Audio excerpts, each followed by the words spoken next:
So this is going to be a quick video on handling Pacman frogs, and also if you buy a Pacman frog from us at a show, I want you to know what you're going to get and the proper way that you're supposed to set it up. So right here is our starter totes that you'll get. So you'll open that up and you will have your Pacman frog. Nice little cute guy here. Show that off to you real quick, hope that focuses. You'll have a little plant for him, which is normally one piece, but this is just in our reptile room, just doing a demonstration for you real quick.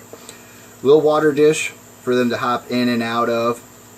And then you'll have your little bag of substrate. Now this is cocoa chunk ground up. This isn't the ground stuff that you find in the big bricks, but this is stuff that you can find in bricks to rehydrate, and I do recommend it.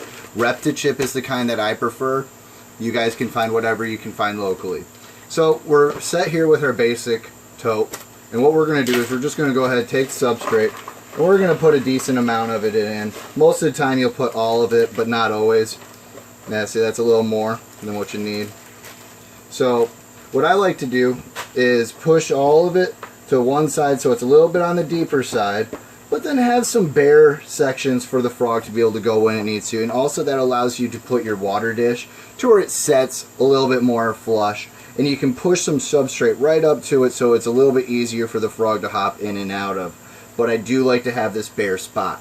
This bare spot can actually be kind of beneficial to you. If you see your frog hanging out in that bare spot all the time, well, that's a clear sign that you need to change your cocoa husk. Now we're going to go ahead and just fill this water up real quick. So you splash around a little bit, that's okay. The humidity is what these frogs really do like. Going to go ahead and put the plant in there, and that's for him to be able to hide under to feel a little bit more comfortable. Now the big question on the video that I was asked to answer is handling Pacman frogs. Now you see a lot of people use rubber gloves. I'm not one that always does, but I am for this video. I am a firm believer that you're not going to want to hold your frog like you would your crested gecko. You're not going to get it out and hang out with it for a couple hours. Your Pacman frog is going to be a little bit more of a display animal. Now, if you have a really big Pacman frog and you want to plop it in your hand and show off to one of your friends, like, hey, look at this, you know, make sure your hands are really clean and you're in a place where you can hold him, to where if he jumps, he will land in a place that is soft and okay for him to go in. So now we introduce our frog in there. He is all happy and dory.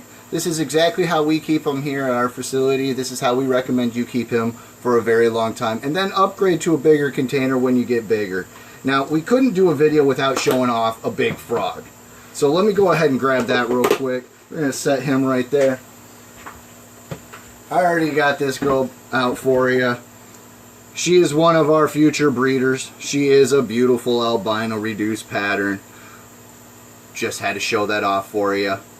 Like I said, with handling, if you got to get it and move it from one container to the other, don't be afraid to pick them up and go ahead and do that. Just be sure to practice washing your hands beforehand and after.